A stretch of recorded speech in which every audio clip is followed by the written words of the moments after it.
insert the tablet into the cable skill. Yes, and make sure they have.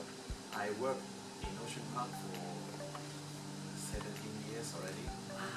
So mainly I work with the marine mammals. Our department also houses penguins, Arctic fox, and so we are also mainly marine mammals. I'm Caroline. I'm from the aquarium department. Mainly I work in the Grand Aquarium, which is the biggest aquarium in the ocean. And I work about 2 years. The routine is stay healthy and happy.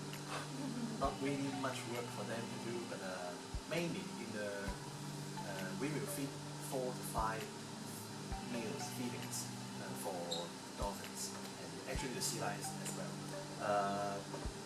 At 9 o'clock, trainers start to work, so they start.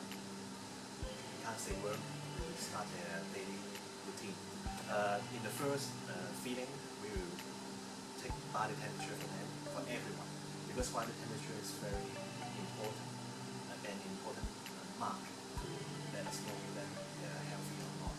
And also, in the first feeding, trainings will be done, because in the after the first feeding will be shows.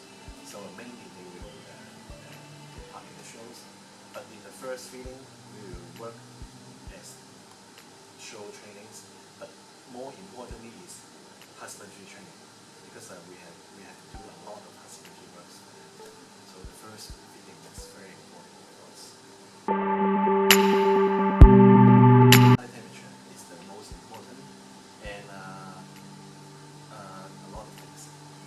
We will use electronic toothbrush brush their teeth every day, and with animal use toothpaste. Also, we will take blood sample for them, so the dolphins will be the blood will be joined from the fluke. That is quite obvious thing on the fluke, so that's easy for us to take the blood sample. But of course, a lot of training has to be done before that, and on scan, because we cannot see through the animal, but ultrasound. So especially for the female, which is more important, vets will come to do ultrasound scanning every week, so to monitor the cycle of the female. Our department, only 2 facilities are housing dolphins. One is Ocean Theatre, one is the Marine Mammal Breeding Research Center.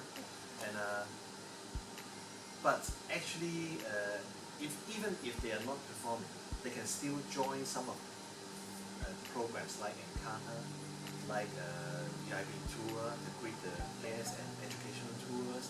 They are okay to perform that. Actually, for me, for my opinion, they can still perform in the show, because Ocean Park has limited the animals to stop performing the show at 30.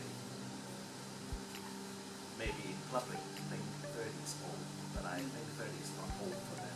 So they can still perform.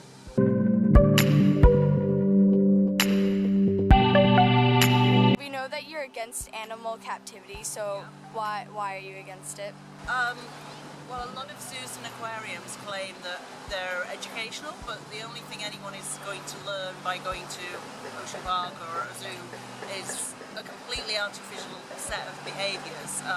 You know, what dolphins do in a little tank is not what they do out in the wild, and especially for whales and dolphins and orcas, you know, they swim miles and miles and miles a day, and they don't go round and round in circles. And because they use echolocation to talk to each other and to find their food, if you put them in a concrete tank, those sounds that they send out are just hitting concrete and bouncing straight back at them. So it's a bit like making us live in a padded cell or an echo chamber or something. So there's really nothing to be gained from both for human education and for conservation purposes by keeping them in captivity. If students wanted to learn more about animals in their natural habitat and like actually see it, what would be the best way to do that? Well, we get a lot of criticism for this because people say, oh, well, not everybody can afford to go out on a boat and look at dolphins. Well, you know, it costs you a few $100s to go to Ocean Park. It's going to cost you a bit more next year. it's not that big a difference. And these days there is so much amazing media out there that just sit down and watch a David Attenborough film, you know. There's so much there that is almost as good as being there. And I know we can't all afford to go to Africa and look at safari animals, etc. But again, you know, with the internet and the modern filming techniques, you can learn so much. You know, you don't even have to get off your sofa really. If you are lucky enough to have a great species in your backyard, then by all means go and see it. But if not, you know, really going to a zoo, you're not going to see anything nice or educational or having any conservation value. Do you happen to know any of the cases that have happened at Ocean Park? Well, when I first came to Hong Kong, before I even started working with Dolphin Watch, they had whales there. I think they were killer whales, orcas, and quite a few of those died. You know, I don't think they've got a great success rate there. And you know, a lot of people say, oh well, if you can practice captive breeding, which if you look into that, it's kind of a gross concept anyway, we can restock them in the wild, but they don't ever return them to the wild. Yeah. Animals are just kept in aquariums and made to do tricks, so you know, they don't add anything in that way either. How would we be able to get rid of like Ocean Park's animal captivity? Yeah. To use a really awful pun, the tide is turning. If you look at what's happening to SeaWorld in the States, because of documentaries like The Cove and Blackfish, which everyone should see, they're becoming less and less popular, and there's got to come a point for them where it's just not sustainable anymore. Yeah. Because they have to pay for these animals to be caught and transported around the world, and they have to feed them, and they have to pay the vets, and they have to pay for the whole kind of breeding program. If people are not buying tickets, you know, they're going to have to stop. And you cannot release the animals that are in captivity into the wild. A lot of people go, oh, I don't know why you're complaining because they wouldn't survive in the wild. That is absolutely true.